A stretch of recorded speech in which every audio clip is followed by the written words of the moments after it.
तो छत्तीसगढ़ का बजट पेश किया गया। 1,47,500 करोड़ का बजट इस बार पेश किया गया। बजट में 22% की बढ़ोतरी हुई है पिछले बजट के मुकाबले और धार्मिक पर्यटन को बढ़ावा दिए जाने का यहां पर प्रयास सरकार का है। इस बार के बजट में 5 शक्तिपीठों का विकास होगा और साथ ही शक्तिपीठ परियोजना के लिए 5 करोड़ रुपए दिए जाएंगे, जिसमें राम राज्य की कल्पना साकार करने का प्रयास सरकार का रहेगा।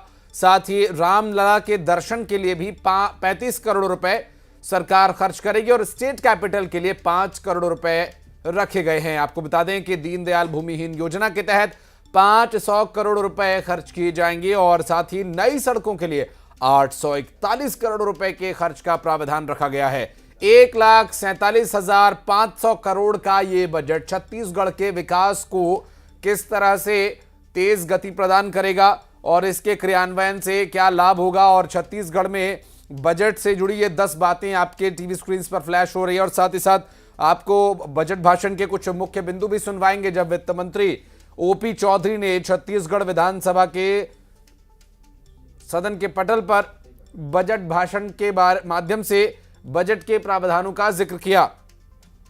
और इसमें टैक्सेशन में भी कोई खास बदलाव नहीं किया गया। पुरानी जो टैक्स पद्धति है उसी तरह से अभी भी सरकार यहां पर काम करती रहेगी। और इस बार का जो बजट है, इस बजट से काफी उम्मीद है, चूंकि आगे जिस तरह से लोकसभा का चुनाव आना है और 11 लोकसभा की सीटें छत्तीसगढ़ में हैं, ऐसे में अब तक जितने भी फैसले लिए गए या जितनी भी घोषणाएं की गई हैं, उन घोषणाओं से छत्तीसगढ़ वासियों का लाभ होगा और छत्तीसगढ़ वासी जुड़ाव महसूस करेंगे। इसके संबंध में जो एक बड़ा यहां पर प्रावधान है उसका भी हम जिक्र करेंगे आगे, कुछ खास मेहमानों से भी चर्चा करेंगे। फिलहाल आपको बता दें कि प्राकृतिक संसाधनों का इस्तेमाल कर 5 शक्तिपीठों के विकास कार्य, तकनीक विकास का 266 करोड़ और अर्थव्यवस्था में नई संभावनाओं पर जोर दिया। फूड पार्क के लिए 200 करोड़ रुपए का प्रावधान किया गया है और एकल बत्ती कनेक्शन के लिए 540 करोड़ रुपए बजट से आवंटित किए गए। सोलर सिंचाई के लिए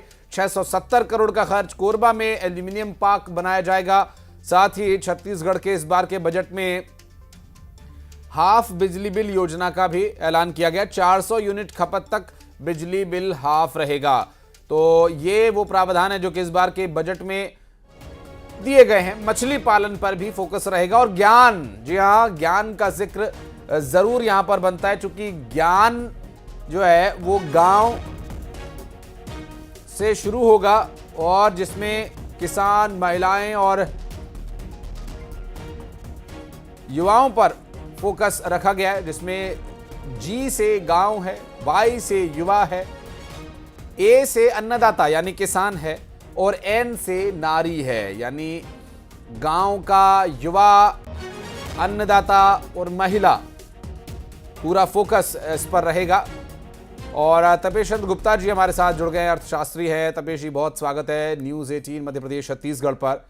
छत्तीसगढ़ के वित्त मंत्री ओपी चौधरी का बजट भाषण उम्मीद आपने सुना होगा और इस बार का जो बजट है वो पिछली बार से 22% ज्यादा है और चूंकि लोकसभा का चुनाव